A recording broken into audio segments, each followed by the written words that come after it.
Welcome everybody. Today let's solve a problem of knuckle joint. Problem को देखते हैं. Design a knuckle joint to transmit 150 kilonewton. The design stress may be taken as 75 megapascal in tension, 60 megapascal in shear and 150 megapascal in compression.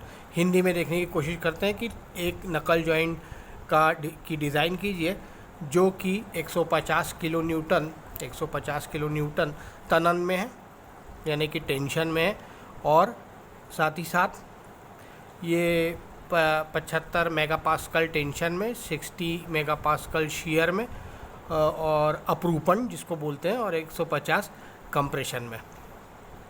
तो ये बिल्कुल same to same जैसे हमारा quarter joint का numerical था, ठीक उसी तरीके से ये न्यूमेरिकल भी पूछा जाता है. सिंपली 4 वेरिएबल्स रहते हैं. सबसे पहले P, capital P, sigma T, then sigma T के बाद टाउ और सिग्मा C. तो इसमें भी हम देखते हैं हमेशा की तरह टाउ सबसे छोटा, सिग्मा टी उससे बड़ा और सिग्मा सी सबसे बड़ा. यदि हमको एक कुछ नहीं दिया रहेगा तो भी हम समझ जाएंगे कि किस तरीके से इसका हमको कौन सा, किसको सिग्मा टी, किसको टाउ, किसको सिग्मा सी मानना है. हम बहुत आसानी से इसको निकाल सकते हैं. आइए अब हम देखने की कोशिश करते हैं कि इसको सॉल्व करने के लिए हमें सबसे पहले क्या करना पड़ेगा. तो हम डिज़ाइन डेटा बुक को खोलते हैं और हमारे जो दिए गए न्यूमेरिकल हैं इसमें हम देख रहे हैं कौन कौन से पैरामीटर है. सब हम पहले डिस्कस कर चुके हैं. Capital D, B, sorry small d1, capital D1, A and this B. We have to only find out these 4 factors. तो सबसे पहले जैसे मैंने आपको बताया था, हम सबसे पहले नंबर 1 यूज़ करते हैं tension failure of rod. Capital P is equal to π/4 D1 D² into sigma T. ये मैंने फार्मूला लिखा है. Capital P is equal to π/4 D² into sigma T. Sigma T का मान 75 न्यूटन पर mm², π/4 और 150 इंटू 10⁻³ या 150,000 न्यूटन, है ना. कैपिटल डी का मान आ गया हमारा समथिंग 50.46 mm. अगेन हम हमेशा की तरह इसे डिज़ाइन डेटा बुक से क्रॉस चेक करेंगे ताकि ये प्रॉपर आए. That is we will cross check it with page number 76. तो देखते हैं यहाँ पर कौन कौन से टेबल में कौन कौन से डायमीटर दिए हुए हैं. देखिए डायमीटर दिए हुए हैं. हमारा आया है 50 के बाद 55 हमको नहीं लेना है. Then we will directly take 56. तो इसीलिए मैंने 50.46 की जगह डायरेक्टली डायमीटर लिया है 56. आई होप इट इज़ क्लियर. उसके बाद जैसे हमने पहले डिस्कशन किया था, capital D1 is equal to 2D. ये इम्पेरिकल रिलेशन हम सारे निकाल लेते हैं बिकॉज जैसे ही हम इम्पेरिकल रिलेशन निकालेंगे तो आप समझेंगे कि ये कैपिटल D हमने ऑलरेडी निकाला हुआ है. तो हम सारे इम्पेरिकल रिलेशंस को जल्दी से निकाल लेते हैं. Capital D1 is equal to 112 mm 2D. Small d1 is equal to D is equal to 56 mm. ये ऐसे एज्यूम हुआ है. Capital B is equal to 1.3D 72.8 mm. Capital A is equal to 0.75D is equal to 42 mm. R1 is equal to 0.7D 39.2 mm. R2 is equal to 1.25D is equal to 70 mm. और 3 length निकलेगी L1, L2 और L3. ये थोड़ी सी confusing होगी लेकिन धीरे धीरे सब क्लियर हो जाएगा जैसे हम बार बार न्यूमेरिकल्स को करेंगे. So L1 will be the second largest and that is 3.5D. L2 is 4.8D and L3 is 1.8D. और इसको भी हम साइमल्टेनियसली निकाल देंगे. पिन हेड 0.5D 28 mm और mean diameter of taper pin is equal to 0.2D is equal to 11.2 mm. इस तरीके से हम सारे इम्पेरिकल रिलेशन निकालेंगे. फिर से सबसे पहले हम पहला फार्मूला यूज़ करेंगे और यूज़ करने के बाद इसको निकालने की कोशिश करेंगे। पेज नंबर 51 पे ये दिया हुआ है पहला फार्मूला। सबसे पहला tension failure of rod, tension failure of rod that is capital P is equal to π/4 d² into sigma T. और हमने ये सारे इम्पेरिकल रिलेशन निकाल लिए हैं। आइए दूसरा देखते हैं। दूसरा कौन सा हमारा ऑप्शन रहेगा करने का, तो दूसरा रहेगा shear failure of knuckle pin. ये देखिए, ये जो दूसरा है this is very critical. At presently I am straight away doing the calculation, but लेकिन ये अगले न्यूमेरिकल में ये ऐसे नहीं रहेगा, थोड़ा चेंज होगा। अभी हम सिंपलेस्ट वे में कर रहे हैं। ये प्रॉब्लम आपको खुरमी की किताब में मिल जाएगी and you can see solve it. आप देख भी सकते हैं साइमल्टेनियसली। तो which is the second one that is shear failure of the नकल पिन। तो हमारा पहला था डायामीटर, फिर से चेक करते हैं because this is little bit confusing. Shear failure of knuckle pin, ये फोर्थ वाला जो है ये हम सबसे पहले सेकेंड नंबर पे लेंगे। That is P is equal to 2π/4 small d1² into tau. यानी सबसे पहले हमने कैपिटल D निकाला, उसके बाद हम स्मॉल d1² निकालेंगे। यदि डायग्राम में भी मैं देखूंगा तो सबसे पहले कैपिटल D निकालूंगा, उसके बाद स्मॉल d1 निकालूंगा। ये देखेंगे एक बार कि small d1 is equal to D, already हमने निकाला हुआ है इसको 56 mm। अब I hope it is clear, यहाँ पर लिखा हुआ है small d1 is equal to D। D हमने पहले ही निकाल के रखा हुआ है, दैट इज़ 56 mm। तो अब देखते हैं कि ये जो shear failure of knuckle pin है, capital P is equal to 2π/4 d1² into tau, ये सेफ है कि नहीं। तो इसको चेक करने के लिए हम सबसे पहले कैपिटल P 2π/4 स्मॉल d1 रखेंगे, सारी वैल्यू रखेंगे। d1 की value 56 as I right now told you कि capital D is equal to small d1, तो ये बराबर हो जाएगा। और इस तरीके से हम देख सकते हैं कि स्मॉल d1 की वैल्यू किस तरीके से आ रही है। और कैपिटल P की जगह एज यूजुअल 150 इंटू 10⁻³ रखेंगे। टाउ की वैल्यू को निकालेंगे। टाउ की value 30.45 which is much lesser than provided, so we have written here, hence it is safe. Number 3 की ओर बढ़ेंगे, shear failure of eye. Shear failure of eye, so capital P is equal to capital D1 minus small d1 into B into tau. Capital D1 हमने निकाला हुआ है 112, 56, 72.8। Tau की value हमको निकालनी है, that is shear failure of eye. देखिए यहाँ से भी ये जो दो पहले और दूसरे न्यूमेरिकल है ये तो बहुत आसानी से हो जाते हैं, लेकिन इसको सबसे पहले पढ़िए। मैंने आपको बताया था शीयर, टेंशन, क्रशिंग इस तरीके से चलेगा। किसका? आई का। देखिए शीयर आई, टेंशन आई, क्रशिंग आई, ये 3 फार्मूले आपको सीक्वेंशियल लेने हैं। तो यदि मैं इनको देखने की कोशिश करूँगा डिज़ाइन डेटा बुक में, तो देखते हैं ये किस तरीके से दिए हुए हैं। सबसे पहले हमने नंबर 1 को कंसीडर करते हुए कैपिटल D की वैल्यू निकाली, दूसरे में स्मॉल d1 की वैल्यू नकल पिन की। अब मैं आपको बोल रहा हूँ आई, तो सबसे पहले मैं ये फार्मूला यूज़ कर रहा हूँ, फार्मूला नंबर 5।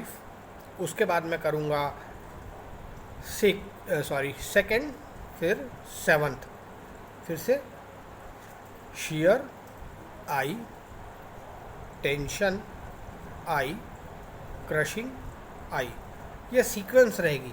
तो इसी सीक्वेंस को हमको यहाँ पर देखकर करना है, because we can not write here in the design data book because it is prohibited, since it is prohibited in the final examination. So हमको इस तरीके से इसको याद रखना पड़ेगा। तो फिर से हम एक बार देखते हैं अभी हमने क्या निकालने की कोशिश की है। अभी हमने निकालने की कोशिश की है that is shear failure of knuckle pin, shear failure of knuckle pin. उसके बाद हमने निकाला, अब हम निकालने जा रहे हैं शीयर आई, उसके बाद टेंशन आई, उसके बाद क्रशिंग आई। ये मैं इसलिए डायरेक्टली बता रहा हूँ बिकॉज आपको ये फॉर्मूलों को डिज़ाइन डेटा बुक में ढूंढते समय काफ़ी problem you may face some problem itself. तो अब हम क्या करेंगे कि इनको निकालेंगे। फॉर्मूला देखते हैं फेल्यूर ऑफ आई का, शेयर फेल्यूर ऑफ आई का। Capital P is equal to capital D1 minus small D1 into B into tau. There is a B, यहाँ से हमको चेक करना है एग्जैक्टली तो टाउ के अंदर है कि नहीं। तो ये देखते हैं, वैल्यूज़ रखते हैं, तो वी फाइंड दैट ये हर बार आपको लिखना है। हेंस इट इज से टाउ की value I 36.79 which is well given, well below given in the question itself. तो ये फर्स्ट निकला है टाउ की वैल्यू और ये बहुत नीचे है, तो हेंस इट इज़ सेफ है। लेकिन आप ध्यान देंगे यहाँ पर कि if in case tau is the minimum, यदि आपको टाउ की वैल्यू यहाँ पर ज़्यादा आई तो आपको किसकी वैल्यू चेंज करनी, न कि D1 न कि P तो हम चेंज कर ही नहीं सकते because it is since it is given question itself. Capital D1 नहीं, कैपिटल D1 ऑलरेडी 2D है, that is small D1 is equal to capital D। तो इन दोनों का 2 गुना कैपिटल D1 है, तो ये भी नहीं बदल सकते, ये भी नहीं बदल सकते। तो अब पैरामीटर जो चेंज होगा दैट इज़ B। तो आगे से जब भी हमको यदि ये टाउ यहाँ पर नहीं मिलेगा तो what we will do, we will change the value of B here. और जो हमने पहले एम्पेरिकल रिलेशन में माना था उसको भी हम यहाँ से चेंज करेंगे because this is the lowest one. Next में हम टेंशन में है, सेम आई। फॉर्मूला भी देखेंगे आप, ऑलमोस्ट सेम है। देखिए शेयर फेल्यूर ऑफ आई का formula capital P is equal to capital D1 minus D1 into B into tau. और यहाँ का फॉर्मूला देखिए टेंशन फेल्यूर ऑफ आई का capital P is equal to capital D1 minus small D1 into B into sigma T। चलिए इसको design data book में देखते हैं।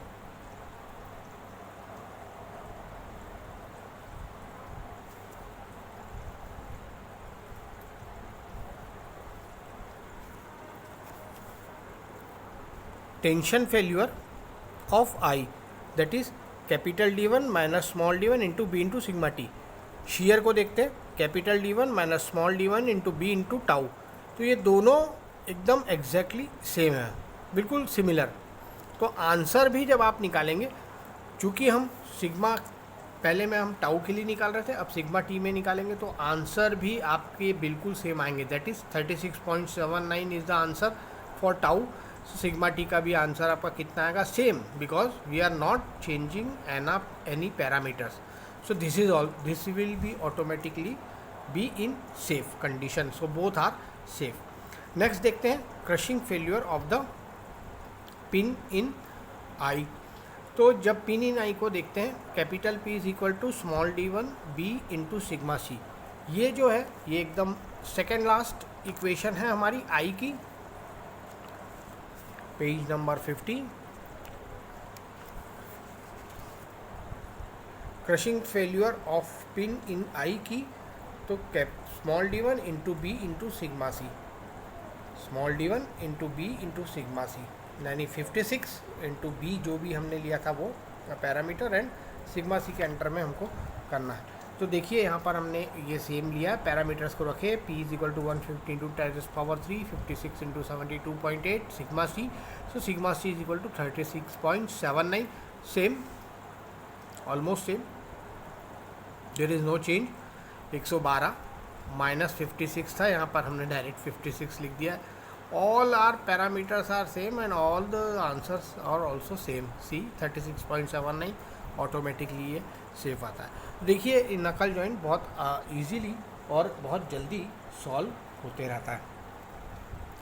Now in the mean time afterwards we will check for fork. Now यहाँ point number 3 से लेकर point number formula number 5 तक हम सारी चीज़ों को देखे हैं आई के लिए। Now we are starting fork. In the fork में भी सेम फैशन, सबसे पहले shear fork, tension fork and compression fork. इन इक्वेशंस को देखने की कोशिश करते हैं।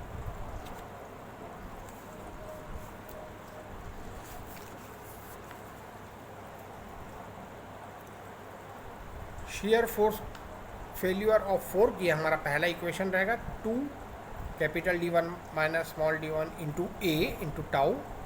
दूसरा रहेगा tension failure of fork end, ये रहेगा P is equal to capital D1 minus small d1 into A into sigma T. बिल्कुल फॉर्मूले exactly same, only tau and sigma T का डिफरेंस है। और लास्ट रहेगा हमारा crushing failure of pin in fork, capital P is equal to 2 small d1 A into sigma T. देखिए बिल्कुल same to same, दो का डिफरेंस है, दो का मल्टीप्लिकेशन इस फॉर्मूले में हो रहा है जब हम ए निकालने की कोशिश करते हैं। आइए अब हम इसी को अब एक के बाद एक सॉल्व करने की कोशिश करते हैं। सो सबसे पहले फोर्क में, that is shear failure of fork, अभी हमने फॉर्मूला देखा capital P is equal to 2 into capital D1 minus small d1 into A into tau. Capital P का मान रखेंगे 150 into 10⁻3, 2 into 112 minus 56 into 42 into tau. Tau का मान रखेंगे और ये आंसर आएगा हमारा 31.88 न्यूटन पर mm square, which is well beyond the permitted limit, it hence it is safe. जैसे ही आपका capital D1 minus small d1 into A into tau वाला न्यूमेरिकल सेफ आया, आप समझ जाइए नेक्स्ट के सारे ऑटोमेटिकली आएंगे लिमिट के safe. Why? Because see here, just a minute,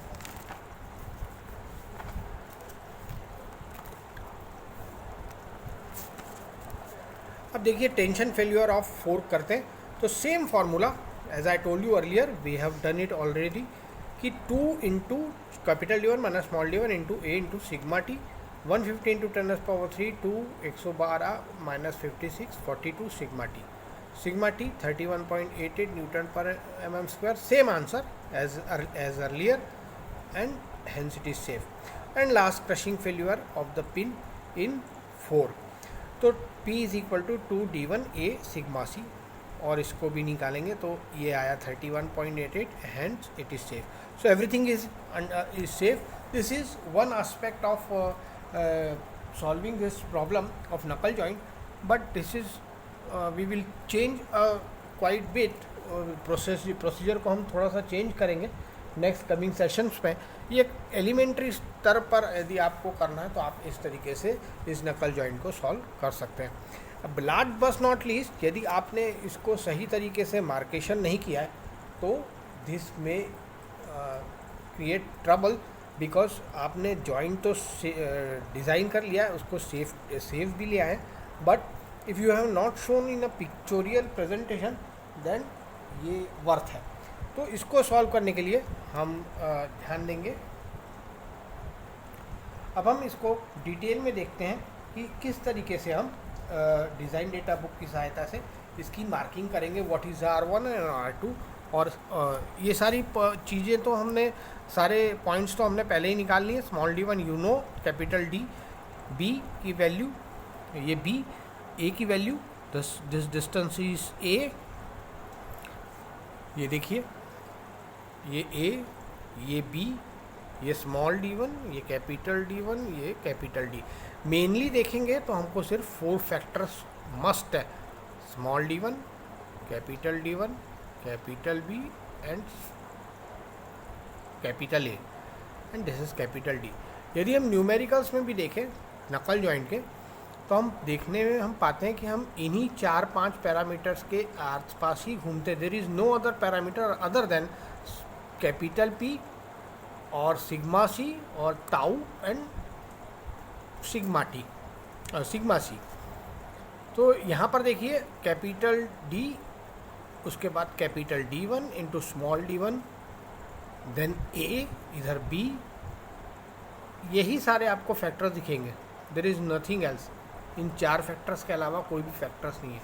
तो फिर हम आपको ऐसा क्यों बोल रहे हैं कि आप R1 भी दिखाइए, R2 भी दिखाइए, L2 भी दिखाइए, L1 भी दिखाइए।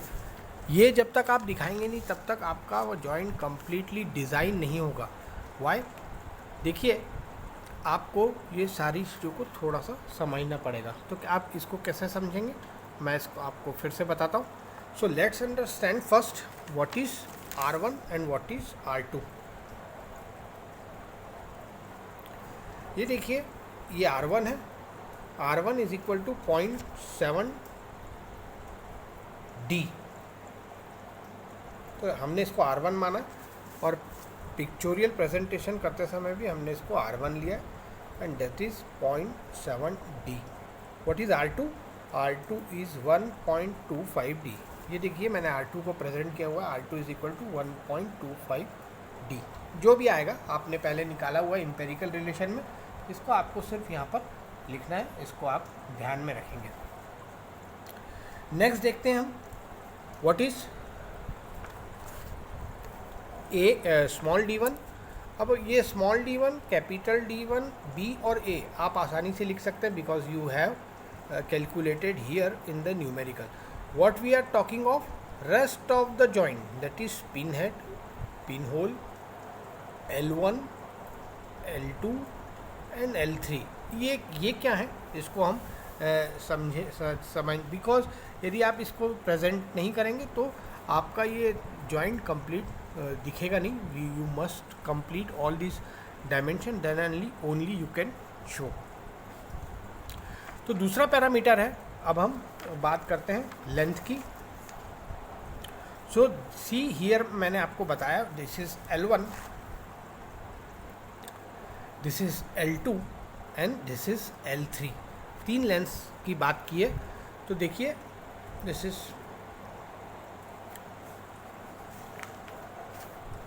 मैं आपको साइमल्टेनियसली दोनों कॉपी में बताने की कोशिश करता हूँ. This is L2. L2 is the biggest one. This is 1.8D into 3D, that is 4.8D. This is L2. Where is L1? Sorry, L3 or L1. L1 is and L3 are the left side of the portion. This is 3.5D. This is L2. L1, and this is L3, 1.8D. This is L3, this is L1 and this is L2.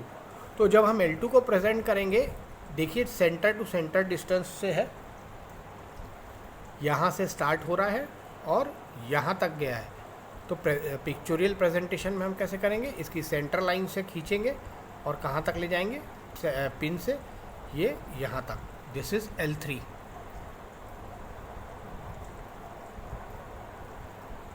Sorry, L2 1.8D into 3D, that is 4.8D.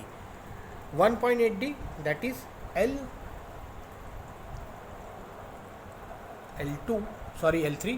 ये सबसे छोटा diameter है और इसको हम यहाँ से यहाँ तक बताएंगे, यहाँ से यहाँ तक, that is 1.8D. अब बचा हमारा L1 that is 3.5D. ये सेंटर लाइन से, ये देखिए ये सेंटर लाइन से नहीं है, ये इसके पिन के अंदर वाले होल से है, यानी कि इस पिन के होल से है. मतलब यहाँ से यहाँ तक का डिस्टेंस है, उसको हम क्या कहते हैं, 3.5D. So we will represent the same जैसे मैंने आपको यहाँ पर बताया है. इसको समझने की बार बार कोशिश करेंगे. जैसे जैसे हम न्यूमेरिकल करते जाएंगे तो हमको समझ में आएगा. ये मैंने एक रफ डायग्राम बनाया. I am showing this L3 here to here, L1 here to here and L2 here to here. L3, L2 and L1. L1 is the biggest one. Sorry, L2 is the biggest one. L2 is equal to 3.5D, 1.8D and this is 4.8D. तो ये L2 है वो सबसे बड़ा है, इसका हमको ध्यान में रखना है. एम्पेरिकल रिलेशन निकालते समय हमने और भी चीज़ों को निकाला है. देखते हैं, और भी डायमेंशंस को सॉर्ट आउट किया है. L1 देखिए निकाला है यहाँ पर 3.5D, L2 निकाला 4.8D, L3 निकाला 1.8D और साइमल्टेनियसली हमने पिन हेड निकाला 0.5D and mean diameter of taper pin. इसको भी हमको इस डायग्राम में बताना ज़रूरी है. तो वेयर आर दीज थिंग्स, इसको देखने की कोशिश करते हैं। ये देखिए 0.2D टेपर पिन, ये यहाँ पर होल है, इसके अंदर जो टेपर है इसके बारे में बात हो रही है। तो ये कितना आया 0.2D, that is 11.2 mm। Pin head कितना आया 0.5D 28 mm। Where is the pin head, this is pin head 0.5D, this is pin head and this is taper 0.20 taper pin. तो यहाँ पर भी जो होल है इसमें हम बताएंगे 0.20 taper pin and this is pin head. Where is the pin head, this is the pin head 0.5D, this is 0.5D। बार बार देखेंगे ऑटोमेटिकली आप इसको आराम से समझ सकते हैं। तो इस तरीके से हम इस प्रॉब्लम में जितने भी हमने पैरामीटर से उनको सही तरीके से शो किया। और शो करते समय हमको ये भी बहुत ज़्यादा ध्यान रखने की ज़रूरत है कि जब तक हम R1, R2, फिर से अगेन L2, L1, L, जब तक हम इनको शो नहीं करेंगे R1, R2 pin head, taper pin head, other than A, B, small d1, capital D1 and capital D, तो हमारा जॉइंट किसी भी तरीके से कंप्लीट नहीं होगा। आपको हर बार इस तरीके से आपको पूरा ड्राइंग को बनाते हुए इसको लास्ट में सारी चीज़ों को बताना ही पड़ेगा, until and unless this question will be not over, और आप सही तरीके से जस्टिफाइड नहीं कर सकते। हैचिंग वगैरह देखेंगे जहाँ पर भी ज़रूरत है, दैट इज़ सेकेंडरी। बस एक रफ डायग्राम बनाकर सारे डायमेंशंस को आपको बताना बहुत ज़रूरी है। नेक्स्ट जो प्रॉब्लम आएगी उसमें हम इसमें थोड़ा सा ट्विस्ट करेंगे। जैसे हमने आपको बताया कि यूनिट नंबर इसको सॉल्व करते समय कोशिश करेंगे, नहीं तो हम एक हाथ और न्यूमेरिकल लेकर सॉल्व करने की कोशिश करेंगे। हमने आपको बताया है कि जब भी हम share failure of knuckle pin करते हैं और उस नकल पिन का जो हमको चेक दिया हुआ है, यहाँ से स्मॉल d1 की वैल्यू को क्रॉस चेक करते हैं। ये हम अभी इस न्यूमेरिकल में नहीं कर रहे हैं, और इस न्यूमेरिकल को जब भी आप करेंगे तो आप खुरमी की बुक का भी रेफरेंस ले सकते हैं। डोम हमने बिल्कुल एज इट इज़ नहीं किया, इसको हमने माना है 56 सेंटीमीटर 56 mm। तो आप भी इसको रेफरेंस लेकर इसको सॉल्व करने की कोशिश करेंगे। इसके बाद जब भी हम नेक्स्ट क्लास में हम मिलेंगे तो हम कोशिश करेंगे कि ये प्रॉब्लम को हम तुरंत सॉल्व कर सकें, बिकॉज नकल joint is quite easier than quarter joint, और बहुत जल्दी सॉल्यूशन निकलता है। और इस सॉल्यूशन निकलने के साथ ही ये यदि आपको ये सीक्वेंसिंग याद है तो आप इसमें बहुत जल्दी बहुत जल्दी इसको सॉल्व करने की कोशिश तो कर ही सकते हैं, और साथ ही साथ आप इसमें मार्क्स भी बहुत ज़्यादा स्कोर कर सकते हैं, because there are very few parameters you have to dealt with. आपके पास सिर्फ 4 पैरामीटर्स हैं जिसको आपको निकालना है। रेस्ट आप जैसे R1, R2 और L1, L2 pin head and taper pin, इन तीनों चारों को निकालने के बाद आपके पास काफ़ी समय रहता है और बहुत आसानी से आप इसको सॉल्व करके पूरे मार्क्स ले सकते हैं। तो these are the very few parameters, only 4 parameters you have to dealt with. तो ये बहुत आसानी से आप सॉल्व कर सकते हैं। मैं इसकी आपको कॉपी दे ही रहा हूँ डिज़ाइन डेटा बुक की। I think that will be helpful, and you will check again my earlier video for any query, or else you can contact me through our Google Meet on Saturday as the timetable provides. So we stop here, students, we stop here, and in the next session we will meet again with a new problem of knuckle joint. Thank you for your kind attention.